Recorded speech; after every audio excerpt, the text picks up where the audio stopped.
Well, hello, internet friends near and far. Welcome to another episode of Parks and Conversation. This is a podcast where we watch an episode of Parks and Recreation, and then we talk about it. We converse, if you will. My name is Jason, and I'm joined all the way across town by the power of the internet by my friend Jeremy. Say hello, Jeremy. Oh, hello. How are you doing today? I am well. I am glad to be back home after international travel. Getting back into the rhythm, and it's a beautiful summer day. It's awesome today, and I'm going to do everything I can to stay inside. So, how are you, Jeremy? I'm good. Yeah. One time, my friend and I were in a boat and it almost tipped over, but then it didn't. How are you doing? Oh man.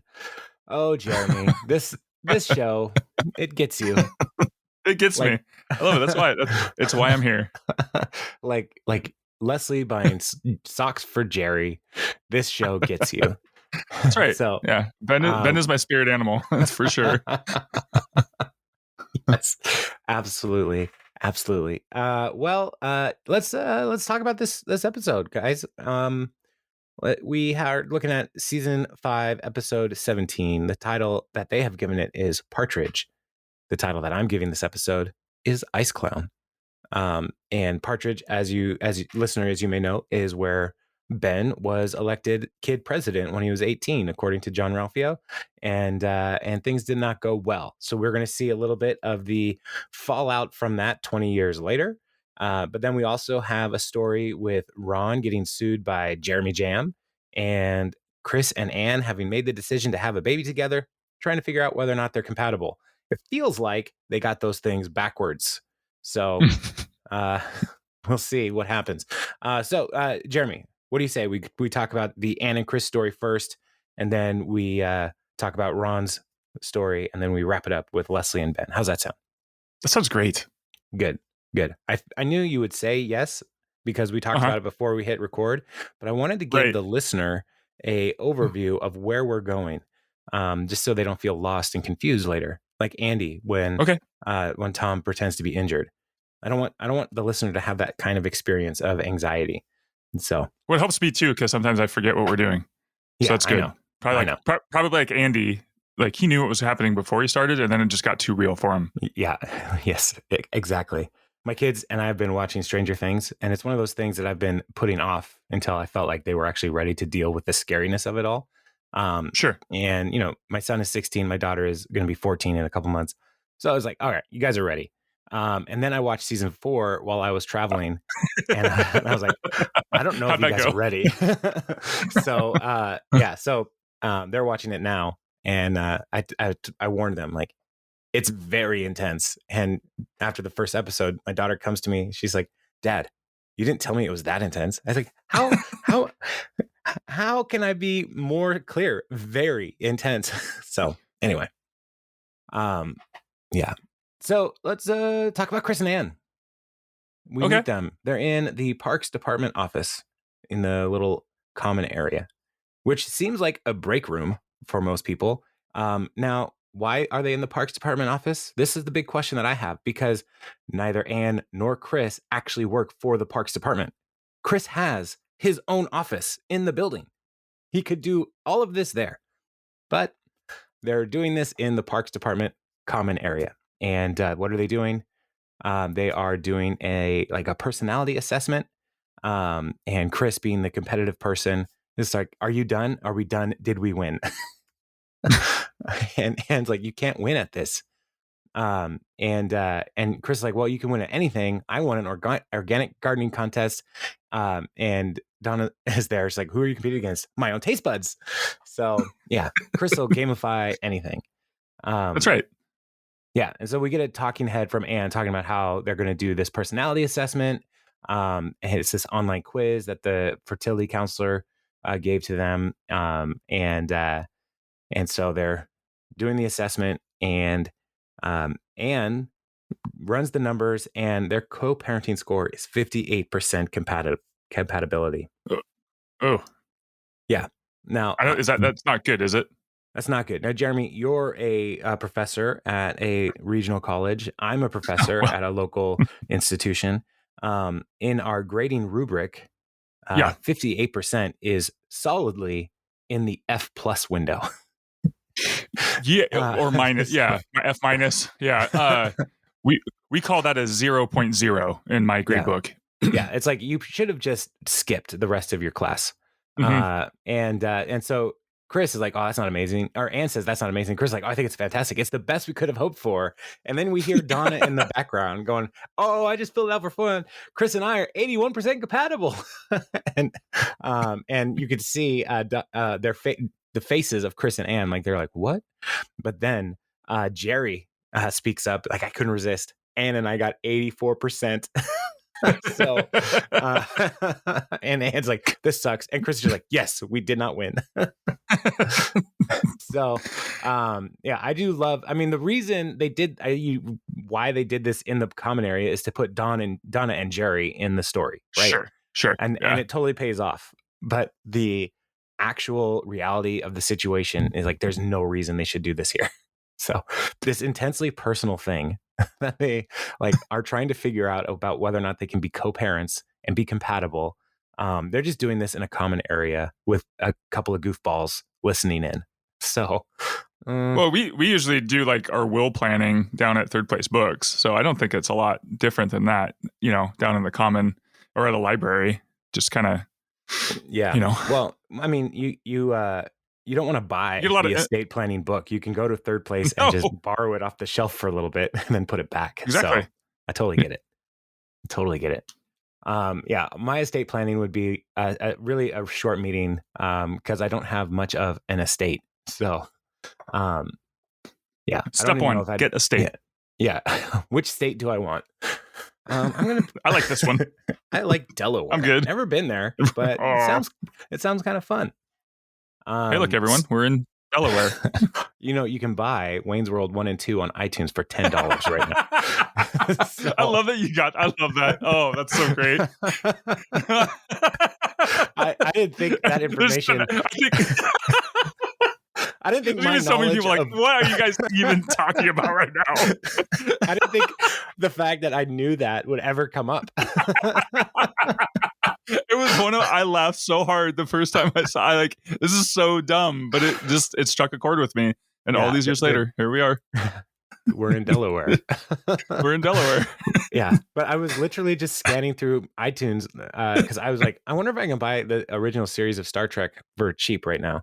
And I couldn't. It's too expensive. And so then I looked around and like the bundle deals and Wayne's World 1 and 2, $10. It's a good deal. I didn't buy it yet. Great consolation prize. Yeah. My wife asked me the other day, is Wayne's World funny? Because like her coworkers were probably talking about it. And I said, yes, I don't think you would like it. She didn't respond right away. Okay. So out in the now they take their sadness out into the courtyard because they don't want Donna and Jerry to pipe in on whether or not they can be good co-parents. And so Chris is like, look, it's a silly quiz, but it is discouraging that we did so poorly. And so Anne has an idea, and it's old school, and she mentions about it in a talking head earlier, but she's like, I bought a dozen eggs at the grocery store. I think we should do that thing where we pretend to be parents. And Chris is on board, and Anne looks in her bag, and she's like, I don't see them. And then she realizes she left her dozen babies at the grocery store. So she bought a dozen babies and immediately abandoned them. And then Chris is like, well, we can do anything. And so then he picks up a mug off the table. It's like, we can use this mug, and the handle breaks right away. So if you're into omen thinking, these are not good omens for Chris and Anne. But they're committed to one another. They're going to make this thing work as best they can. So they go to Dr. Van Dyne, the fertility counselor, and talking about how they didn't do very well. And Chris is like, he says, it's not like we failed. We got a 58%, which, as I'm saying it, sounds very clearly like we failed. It's sinking in finally. Yeah. So the doctor, Van Dyne, says like, all right, well, let's do a kind of word association thing. You say the first thing that pops to your mind, and every question she asks is they have a different answer for. So um, with gender, Chris says boy, Anne says girl. Religion, Chris says Buddhist, and Anne says whatever he Whatever wants. he And Chris wants. quickly says, oh, whatever he wants. um, which is what's funny here in this is Anne said girl in her first response. In the response to Buddhist, she changed her answer to whatever he wants. Oh, Um, yeah, and so like she's trying to play the game as well with Chris. Like, okay, he said boy, and so I'm gonna try to like veer my answers into his realm. And the best though is okay, how about occupation? Anne says teacher. Chris says 6-time Tour de cheater. France champion. Yeah. That is heartbreaking Yeah. revelation that you just brought up here. Yeah, the Lance it's Tour de France season right now as we're recording this. I watched the race this morning. It was a great race, great stage, and I was so into Lance Armstrong when he was winning the tour. I was like, yes, excellent, so good. And then to find out that he's a lying cheater who broke up with Sheryl Crow, I just can't, I can't, I can't. So Well, I don't know what you're more upset about, that he lied and cheated or broke up with Sheryl Crow. I'm Yes. still processing this. The lying and cheating. So I yeah. think once Sheryl Crow came out and said that we should only use one square of toilet paper, I was kind of over both of them. So I was like, She said whatever. that? Mm-hmm. Oh yeah. Like for all purposes, one square. I think yeah. That was a thing. Well, she's probably got like a fancy bidet or something. So I don't know. She's rich. All she wants to do is have some fun. So whatever. Yeah, with one square of toilet paper, I guess. It doesn't sound like a lot of fun to me.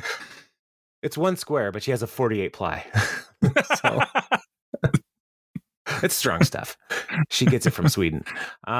So then the doctor is just like, are you guys total strangers? Is this one of those Craigslist father situations? And Chris is like, no, we we know each other quite well. And Anne's like, we used to date, but we broke up because we weren't compatible. So and then the doctor's like, well, how about one more test? And Chris is so on board. He loves assessments, right? He loves and wants to win. He's like, let's do it. And Anne's response, let's not. So things are not going well. So the future moves on here, and Chris comes in to see Anne and is like, look, things did not go well, but I found a new quiz we should take. And Anne's like, look, I think if this is all just telling us this might be a bad idea, and agrees to do the assessment, and it has one question: will you love our child and work hard to see that he or she has a good life? And Chris is like, that's all that matters. And so Anne marks yes, and Chris also reveals that he marked no, which was weird. No, he marked yes, and so they're 100% compatible on what matters really. And Chris is like, you're going to be the world's best mom. And then in what is one of the most awkward moments in any person's journey with pregnancy, Chris puts his hand on Anne's stomach and has to remind him there's nothing in there. So it's so weird. So weird. This is one of the reasons I'm glad I am a man, is because no one has ever done that to me. Like, I was going to say, so you can just go around and like touching people? No, I would die. I would so die if somebody came up to me and it was like, oh, there's a baby in there. If I was, I don't know how women don't murder more people. Like, it sounds awful. So that's illegal, mostly. I guess that's the main reason. Yeah. So yeah, so that's Anne and Chris's journey. But then we also have Ron, and Ron's story is great in this whole episode. And it starts with the cold open because a man comes in looking for Ronald Ulysses Swanson, and Ron, because he values privacy, says he stepped out. Can I take a message? And the person says, yeah, he just won a free dinner from St. Elmo's Steakhouse. And Ron celebrates. He's like, I'm Ron Swanson. Like, I this is me. And then he hands him the envelope. He's like, you've been served. Have a nice day. So, great. I don't like you. Yeah. But I respect the effort. Yeah, it's such a great move. And I would imagine people who have to serve papers do this sort of thing probably all the time. Like Mhm. if they know who it is, but they have to actually like give them the actual papers. So yeah, they've got all kinds of tricks, I bet. And so Tom's like, "What is that? Is it a subpoena?" And he's like, "Which ex-wife is suing you?" And Ron's like, "Neither. It's Jeremy Jamm, who's not pleased that I punched him in the face on the night of Leslie's wedding." So he's suing for 13,000 for orthodontic surgery, 6,000 for enamel Sounds good. repair, and Right. 46 million for psychological damage. Yeah. And Nailed Andy it. is like standing there with like his head, like hand on his head, like overwhelmed, like that seems about right. uh, so April, her response is, "We should just sue his parents for spawning a human turd burger." And Andy's like, "Let me help you. Let me be your lawyer. I'll delay everything, object to everything. You'll never have to pay. Problem solved." But Ron commits to representing himself as he does in all legal matters and livestock auctions. So, um, yeah. So they are going to go on this. Or well, before I go too far, Tom is amazed that Ron isn't like super angry as he's saying this, and then you hear a loud yell and a smash in Ron's office, and he has crashed his bat through the wall, and he's just like, "April, could you call maintenance, please?" So calm, cool, Ron. So they're at the place where they're going to do the deposition, and Jeremy comes in while Tom and uh, Ron and Andy and April are waiting in the lobby, and uh, Jeremy Jam's whole thing is he's the worst. And he comes in, "Hey, if it isn't Ron, Swan suck," and and he explains like, "This is why I'm doing this. I'm sick of the whole Parks and Rec gang. Uh, Tom pushed me in a swimming pool. The nurse won't have sex with me. Now Swan suck punches me in the mouth. It's what I call payback time." Tom's like, everybody calls it that. So and April's like, "Well, you're not going to win 50 million." And Jeremy's whole thing is like, "I'm not going to not win nothing." So, Logic, man. yeah. And April's like, "This guy's a joke. He's going to get thrown out." But Tom points out that those are John Ralphio's lawyers. They got him $60,000 because he got too scared at a haunted house. And I love Ron's reaction is like, because he knows Yeah. John Ralphio. Like he knows it works. It's ridiculous. Yeah. So good. So they're in the deposition and Andy's first. And Andy, as he's doing his whole explanation of the events, uses alias a lot, and he talks about how Ron used appropriate force to further prevent further damage to the wedding of Leslie Knope, aka my other boss. And the lawyers like, "You sound like you have a special interest in law enforcement," and this then leads Andy to reveal that he wanted to be a cop but was deemed unfit because he pooched the brain exam, as he said. So just to be safe, I wouldn't take anything too seriously. And Jeremy is like, "Yes," because Andy's response is like, his explanation is truthful and accurate, but he then says like, "My brain doesn't work good." So the next witness, April, comes in and she's like, "Ronnie, I mean, I've never heard him threaten or hurt anything. He's like a vegetarian." uh, and he's just a big old soft teddy bear. And Ron, you can see like he's boiling inside with this label of a vegetarian and the nickname Softy Pants McHuggable. And so that then Tom's is comes in, and the lawyer says, "Have you ever heard Mr. Swanson say he intended to injure Councilman Jamm before?" And Tom says, "No. Ron doesn't really pay much attention to other people. I doubt he even knew you existed." um, so, which is like, you could totally see that with Ron, but we'll come to Sure. find out, Ron definitely knew Jeremy existed, and he definitely wanted to hurt Jeremy when he had the chance. So, yeah. So the goes to a talking head, and Ron is like, "Tom and April were excellent witnesses in my defense. Unfortunately, everything they said was a lie. There's only one thing I hate more than lying: skim milk, which is water that's lying about being milk." Which One of the all-time best Ron Swanson quotes. I have never agreed with Ron more in my life.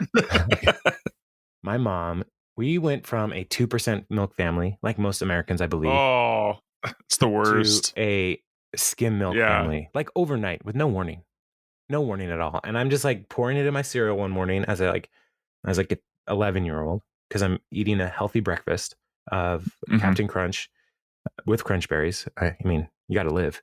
Um, and my whole life was ruined at that moment when I was like, oh, what is this? What happened in my bowl? And I was very upset. It's like when you're at a So, restaurant and you have Sprite but you accidentally grab your water glass mhm, and you drink exactly it. the same. It's Exactly the same. exactly the same. I mean, I don't think Going from 2% true to skim milk. I don't It's think like truer Sprite to water. words have ever been spoken. So, uh, yeah. So Ron is not happy, and so cuts to him talking to his defense team in like a was it the lobby or the conference room? I can't remember. In another room, and Tom is like, I don't understand. I was great. My testimony. My testimony was amazing. And Ron's like, but it wasn't true, and neither was yours. And he leans over and he's like, April, you called me a vegetarian. What if that leaks? How will people ever respect me? And so April's like, the truth is stupid. And Tom's like, yeah, lying is all I know. And then he tells the story of Slumdog Millionaire, and makes it his own life. And then he says, you should be more like Andy, who said the truth about everything he was asked, even when it was humiliating for him. And he's like, that's right. I love telling the truth. Case in point, sometimes when I blow my nose, I get a boner. I don't know why. It just happens. Truth bomb. Nobody needed to know that at all. Um, so, so Ron's like, you're going to go back in there and you're going to recant your testimony and you're going to tell the truth. You committed perjury, but you dishonored yourselves. And so Ron, the man of honor, is standing up for what's right, even if it's going to cost him many pounds of money. So Jeremy is like, oh, so you want to recant everything? And so Tom is first. He's like, yeah, I did in fact hear Ron Swanson say he intended to injure Jeremy Jamm. And so he's like, tell us about it. And so Tom says, which time? And so they work down. And so we cut to all these different times where Ron first sees Jeremy coming through and tells it, oh, he's like, who is that? And Jeremy's like, that's city councilman. And he's like, I've never met him, but he could use a swift punch in the face. And then another time, uh, uh, sorry, I lost. Oh, Tom is recounting the story of when he pushed him in the pool, and Ron's like, "Good for you. If it were me, I would have just punched him in the face." And then another time where Ron is staring out the window and he can see Jeremy across the courtyard, and he's like, "What's up, Ron?" He's like, "Just daydreaming about punching Jam in the face." And so, and then I was like, there were a few other times too. And Ron's like, we get the picture. And so Jared's like, no, you got to get the whole testimony on the record. Keep going. And so when April comes to do hers, then the lawyer's like, it's quite clear that on numerable occasion, Ron wanted to punch Jeremy in the face. And April's like, yeah, but he says a lot of things. He talks about overthrowing the government, but he never does that. And so, too close. I don't think Ron would have gone down to the Capitol on January 6th because there would have been too many people there. That's our real true. only defense against the strength of Ron. He's a one-man coup. Yeah, he's too powerful. That's the next movie. One man coup. One man coup. What if that's a dumb name? Never mind. The problem with that is that when it's on the poster, too many people surrection. would say, "I'm surrection." That's the sequel. Or that's the byline. Like one man coup. One man coup. I'm surrection. I'm surrection. This is going bad. So, April says, like, Ron never overthrows the government, and then Ron gives his exact and clear depiction of the events. And he says, on the night I punched Councilman Jamm in the face, I warned him several times to back off, and instead he attacked me twice. Truthfully, I barely registered his attack. He's incredibly frail, and his arms are weak. And when I punched him, he dropped so quickly, I thought he was diving toward the ground. I regret nothing. The end. And Jeremy's like, oh, this is great. You got jammed by your own team. Self-jam. I'll see you in court and bring your checkbook. And Ron just looks at him and is like, I would like to punch you in the face again. And so I was like, all right, let's get out of here. So then the April and Tom and Ron are talking, and April's like, well, we told the truth and Jam's going to win. What do we do? And Ron's like, I'm going to do what they tell me. I'm going to follow the orders. And do you know if you can pay court-ordered settlements in gold? All of my money's in gold. I also have some palladium. So, what were we going to say? No, nothing. Oh, I heard words. So I was like, oh, okay. But don't worry about it. And so Ron's like, what if it's, Tom says, what's a huge amount? Are you going to be okay? And Ron's response is, I don't actually know how much money I have, but I do know how many pounds of money I have. And Andy's like, that is the coolest thing. Yeah, so now they're like, April's like, oh, do we have to go do something nice now? Because Tom's like, I feel like this is all our fault. So cut to Jeremy's office, and he's talking about being with John Cougar Mellencamp at that music fest, and being attracted to a woman. I want to make some notes about this. I was with John Cougar Mellencamp at that music fest. I think he was attending a concert where John Cougar Mellencamp was playing. And Jeremy is saying I was there with him. Just as I was also there with, I can't even think of a concert I've been to. Oh, my brain just totally disappeared on concerts. I was there with DC Talk. No, Jason, you were not there with them. So that's my read on John Cougar Mellencamp. And so April comes in and hangs up the phone. Yeah. I was just gonna say, I was with Bono at that Earth. Yeah. Technically, we're all here together. And if you really think about it, we're all in outer space. What a truth bomb. Boom. Yeah. So April comes in, hangs up the phone, and Jeremy's like, that was important. And April says, game's over. We found lies in your affidavit. There are 11 lies. Line under, and Andy says, line under oath is called perjury, and they should know. They did it yesterday. And so Jeremy's like, well, maybe I may have said some inaccurate things. Let me see. And he reaches for the folder, and Tom starts pretending to be injured. He's like, my wrist, you twisted my arm like a maniac. And April's like, you monster. And Tom's like, you assaulted me. I'm injured. And he falls down on the ground. And Andy starts freaking out. It's like, oh, Tom, are you okay? And Jeremy's like, I see what you're doing. I barely touched you. And April's like, that's not what I saw. And Andy is getting more and more panic as Tom is writhing on the floor. He's like, someone please tell me if Tom's okay. It's more, and once again, more like a golden retriever when you're goofing around with someone like wrestling and they're coming in like, what is like, I need to save my people. Yes. Even though they're both my people, but I love both of you, but something wrong is happening. Stop, please stop. Yeah, and there will be barking and probably peeing in the corner. And I can only imagine that Andy peed in the corner. And then your dog comes in.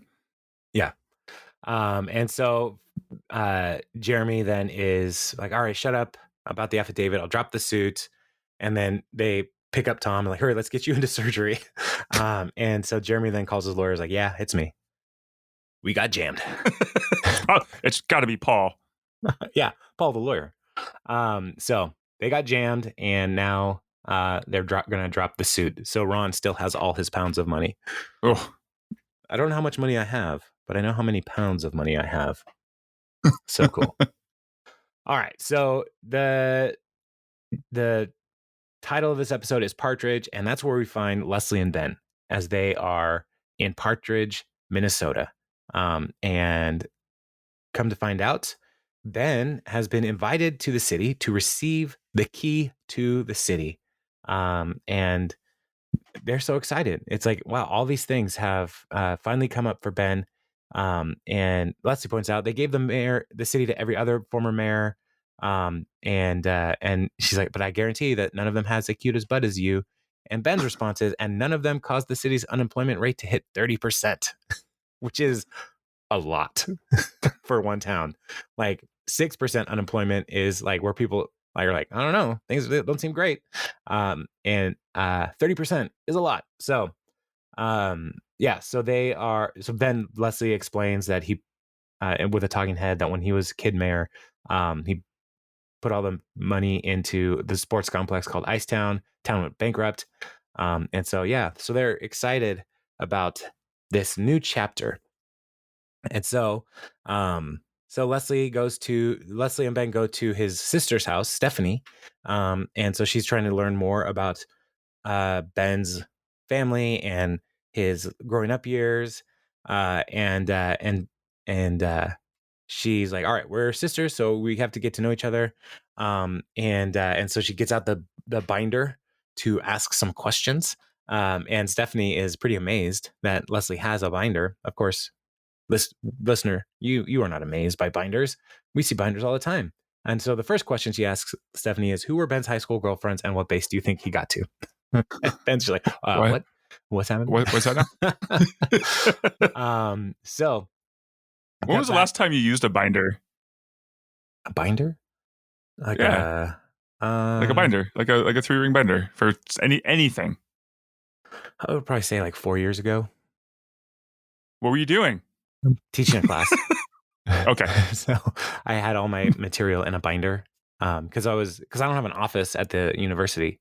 So I was like, how can I transport this reliably, all my material? And so I put it all in a binder. But never, I started with the binder and was very like focused on it, but then quickly abandoned it. So it's like, this is a lot of work. I'm just going to read it off my iPad. So, because I'm cool like that. So then Ben is, we cut back to them. He's practicing his speech and Leslie is crying because she's just so proud of him. And as she's thinking about all of this and all where they're going in their future and the children and America, and Stephanie's like, oh, I didn't think about all that, but it was good. And Ben is like sweaty and he needs to go to the bathroom again. And Stephanie's like, that's like 5 times in an hour. And I was like, well, he's just nervous. I don't blame him. Stephanie's like, he didn't really leave on good terms here. And then they hear in the background, Ben like crying out. They run to the bathroom and they see him on the ground and he's writhing in pain. And he's like, I think I'm giving birth. Is that possible? No, right? And he's like, I think I'm having twins. Cut to the hospital and they find out that he has kidney stone. And the doctor's just like, a big sucker too. So we're gonna have to keep him here until it passes. And Ben is like, Leslie and Dr. Clipperton. Wow. I'm so glad you guys are meeting. And so he's totally high on morphine. And so Ben is, in his own world. And he's like, Leslie, come here. Do you know how beautiful you are? You're like a flower. No, like a snug bug or like a snugger doodle or something like that. We should just, go for it. Life. And so Leslie looks to the doctor. It's like she doesn't have any response to this. Looks to the doctor, like, we have the thing we have to go to. And the doctor's like, no, sorry, Ice Town. You're not going anywhere for at least a day. Now, even the doctor. Yes. Yeah. Even the doctor calls Ben Wyatt Ice Town. And for how much they hate him, I was a little worried. Like at that point, it's like, what else have they given him? Like he's vulnerable. It's the perfect time for revenge. Yeah, he's weak. And so as Leslie's like, all right, well, I'll call the mayor and we'll just have to reschedule. And Ben's like, no, this town expects me to wuss out. I'm making that speech. And I'm simply going to explain to the crowd that love is everywhere and they have to surrender to the flow of the universe.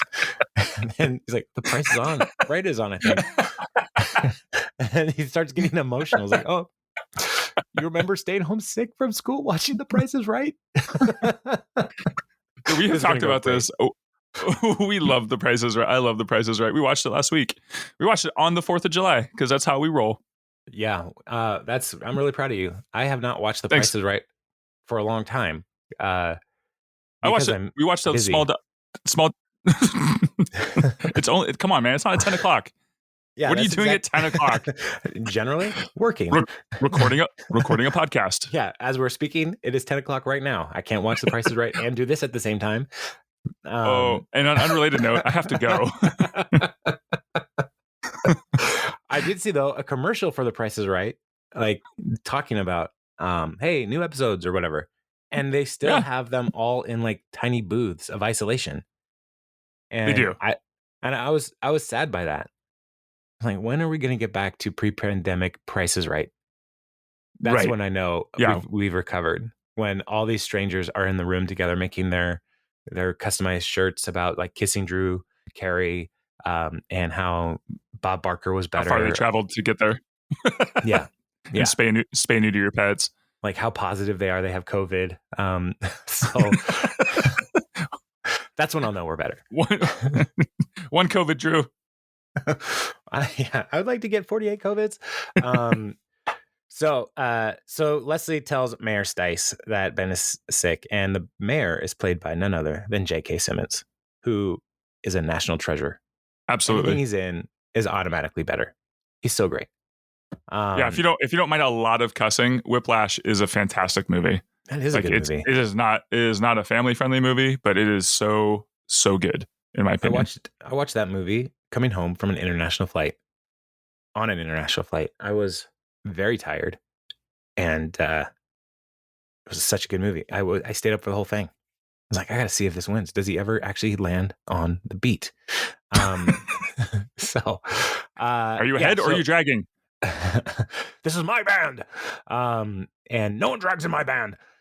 Leslie, State Farm yeah, he's the State farmers. Farm guy. He's farmers, right? State Farm or farmers? We are farmers. Yes, farmers. Yeah. Yeah, and he's also the dad in Juno. He is the J. Jonah Jameson in multiple universes. It's good. It's good. It's good. So it's amazing. Yeah, so he's upset and bummed. Like, we did all this stuff for him, and he probably has an acute case of wimping out. And she's like, Stephanie says he has kidney stones. We have proof. What proof did they bring? Like, he's still passing the stone. And so she plays a video. Yeah, that's it. That's right.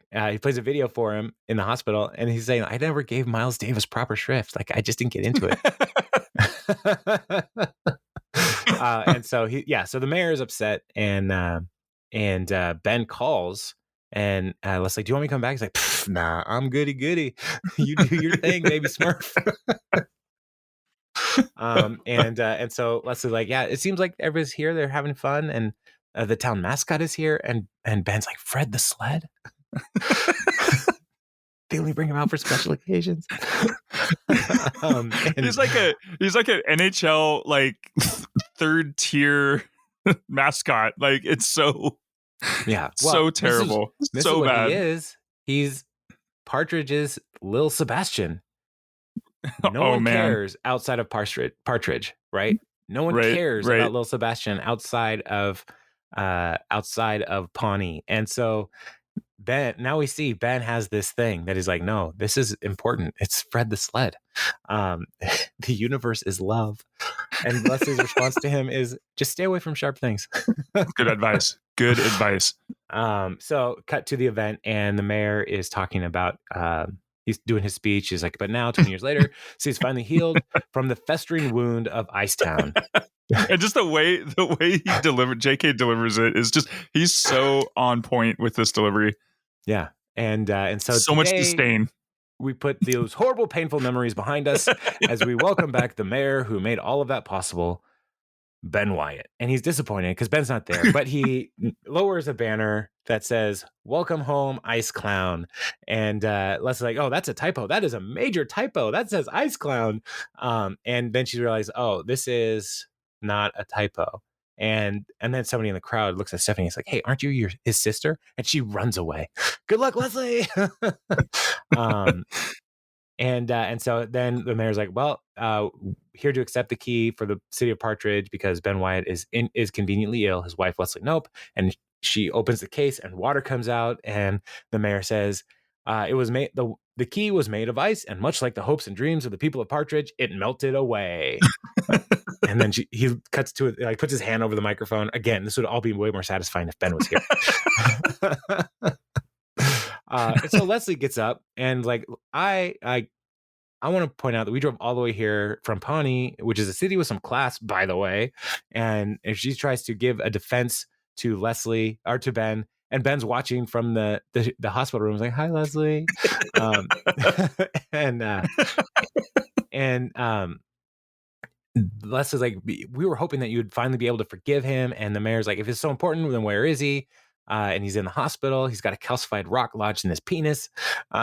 So, um, and she says, "Ben Wyatt is the best thing that ever came out of this crap town." To which a person in the crowd says, "What about Julie Garland? She lived here for a while." And then another one says, "And Lee Jansen." And he's a golfer. He's pretty good. And Leslie's only response is he's better than Lee Jansen and he's better than Julie Garland. It's like, that's crazy. Julie Garland's amazing. And so she says he's better than all of you because he cared about this town. And he tried to help. So screw you, Partridge. And then as she's walking around and she points at Fred the sled and says, a sled is a stupid mascot. Right in Fred the sled's face. Like, you could see the sadness in the man who is Fred the sled. In his stupid face that is cut out of the center of a sled. That's the mascot. Why is it just a helmet sled? Like, it's a rectangle. It could be his whole body could be a sled. Nope. Right in the middle. It's so stupid. Oh my gosh. You know what? No one is going to get it. That's what I'm going for is Halloween. Just Fred the sled. I love it. Yeah. Do it. I'm excited now. You should have a whole like Parks and Rec theme for your family for Halloween. You go as you can be Fred the sled. Little Sebastian. Casey can be DJ Blunt.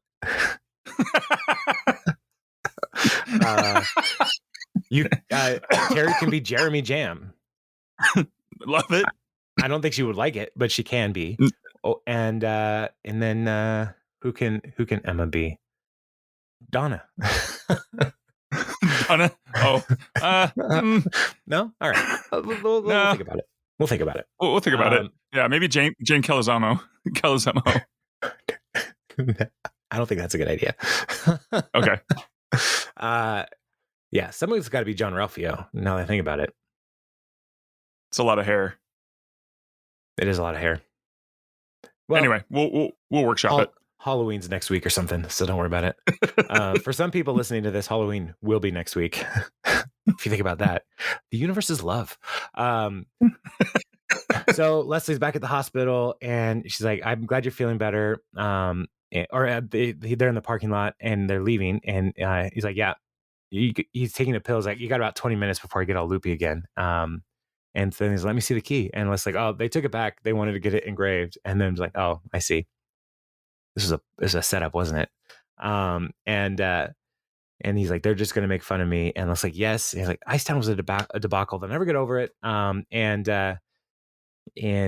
Leslie was like, "I'm so sorry. You've done so many awesome things. And for them to treat you this way, it's not fair." And then he's like, "We got one more stop to make. Tuck in your shirt. We're going to City Hall." I love the tuck in your shirt line. Yeah. Like, we're going to City Hall. Like, even if you don't like it, it's still government and we must respect it.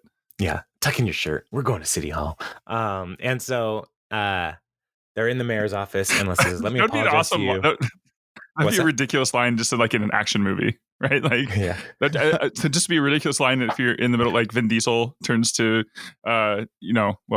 Vin Diesel, because he's playing two characters in the same movie. And he says, "Tuck in your shirt. We're going to City Hall." What if it's Vin Diesel, but he's playing Groot is also in this movie? Tuck in your bark. We're going to City Hall.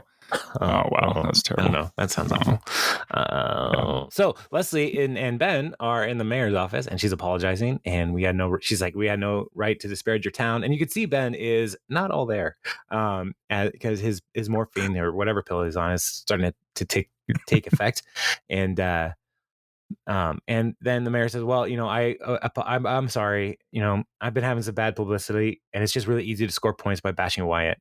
And so then Leslie's like, "Well, can you give them a key to City Heat now while we're in your office? There's no shame." And Ben's like, "No worries. I love you." And then Mayor's like, "If people found out I gave Wyatt the key, I would never get reelected. So no." And then he's like, "What are you doing there, Wyatt?" And it cuts to Ben, it zooms out to Ben, and he's holding like food up to the bronze eagle that is on the mayor's desk. He's like, "I'm feeding your eagle. He's starving." And Leslie's like, "It's bronze, babe. Why?" Why? And then he's like, all right, we should go. And so they leave. And then it cuts to where Ben tells one of his great stories. Do you want to tell the story here? My friend Jack and I used to fish this lake in the summer. One time, our boat almost tipped over, but then it didn't. It's not a great story. And it's like, yeah, I had a pretty uneventful childhood. And then he's like, well, I got you something. And she takes out a case that has the key in it. And she's like, I stole this from the mayor's office. And she's like, you should have it. And Ben's like, you're the best in the wife in the world, but I don't want this. I love Partridge, but I have Pawnee now. And so he's like, and he's like, I have you. And Leslie's like, well, I'm not giving it back. And she's like, well, you know what then? And he gets up and he just throws it into the lake. And then a ranger comes and says, hey, lake's not a garbage can, pal. And Ben's response is, yeah, it was symbolic.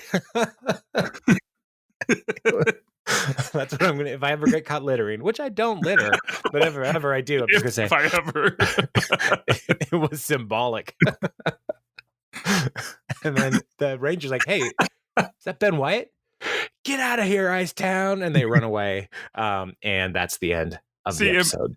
In my Parks and Recreation fan fiction, I like to think like he throws the key into the lake, and that unlocks the actual Icetown. Like it was there all the time. Oh my word! Yeah, the that key, would be amazing. Like the key was like they had found it, and they were keeping it from the ice people that lived, and that's why it's the lake, because it's all melted. And so they throw it in there, it goes down, and then it rises up. But they're running away, so they never see this. But then the Icetown rises up from the lake. I love it. Yeah. And then Ben really does save Partridge. He does, yeah. And all of those people are his, like the legion of people like follow Ben. Ben is not the Ice Clown; he's the Ice King. I love it. Yeah. So I could just see validation. I can see the shot with the key like sinking straight down, right, settling in the murk, right, and then a fish coming and bumping it, causing it to turn the key. Yes. And then like a blue glow. Yeah, a blue glow, of course, because it's ice, and like it's ice. a frozen trident coming up through the door that just opened, and then on top of the trident is like an ice merman, kind of like from the Little Mermaid, merman, and then like a castle of ice that's coming, and it destroys the lake, and many lives are lost. But I mean, this is the cost of progress. And yeah, I love it. And then the ice people, they realize like we have been oppressed for too long by these Partridgeites. And so then there is a war of ice and fire. And like people sing songs about it. And then dragons come from the west. Ice dragons? People, well, a variety of dragons, but dragons come from the west, and they're led by a queen named Daenerys, and she has rallied a group of people who are oppressed and under the thumb and neglected. They speak Dothraki, and they love horses, and they come to fight against the Lannisters. And Cersei, who is the Wicked Queen on the throne. But then there's this guy named Jon Snow. And we're like, how does he fit into all of this? Are they ever going to answer any of these questions acceptably? And the answer is no. And then Dany dies, Cersei dies, everybody dies except Jon. And you're like, is that the end of the story? I don't know. Yeah, it is. You really thought this out. Yeah, I think this is a great conclusion or carry on secondary spinoff series from Parks and Rec. Oh man, I hope it. Yeah, I do hope it ends well, though. Yeah, it all depends on whether or not the writer actually finishes his books. Yeah, so that would be good. All right. Well, I'll work on it. I'll work on my light fan fiction and see if I can't weave a rich tapestry of all of those things that you just randomly mentioned out of the blue. Yeah, I think what it really needs is a rich backstory, with all of these like different kingdoms fighting against each other. I mean, you could even call it like a Game of Thrones, where the people in charge are in competition to have power. Oh, because it's an ice kingdom. Yeah, that makes sense. Yeah, right. So I like it. Yeah, I think it would work. All right. Well, I'm glad we figured that out. Yeah. Any other trivia that you found from this episode? Just one that was semi interesting. That was are you ready for this? I'm so ready. Michael Schur is a huge fan of David Foster Wallace. And the American author of Infinite Jest, which came out in 1996. Mm-hmm. And this episode was an homage to that book. And I've never read that book, so I don't get it. I haven't read that book either. I just know, I think I have a copy of it. It's one of those books that is like, I would like to have read that, but I have not. Yeah. So it came out in 96. I graduated in 96. I'm not, people get all weird about ages and times when they graduate, but it's fine. 96, so a long time ago. And that was when I graduated. Like, I'm not going to read anymore. I'm done with school. So that's on. If they wanted me to read it, they should have put it out earlier. Yeah. David Foster Wallace should have written this book faster. Yeah. Infinite jest. Yeah. We don't all have infinite time. All right. We should stop. Because we have put the you got to go do something enough. Yeah. Well, I did get a text that my dogs are ready to be brought home. So I'm enjoying a little bit of time without them. So hey, we'll get there when we get there. Oh, thanks. Look at that, everybody. Jason's putting aside his dogs. Speaking of dogs, next week's episode or next podcast episode, animal control. Yes. Excellent. Yeah. I'm looking forward to it. All right. Then I'll see you then, and bring your dogs. Yeah. Listener, if you have any complaints, we don't want to hear about it, but we do want to hear you reviewing and liking our show and telling your friends, especially, and your enemies. If you really hate it, tell your enemies. Tell them they'll love it. So we'll all talk to you all later. Can go to conversationsandparks@aol.com. Yes, if you can find it. All right. Well then, Jeremy, I'll talk to you later, sir. Okay.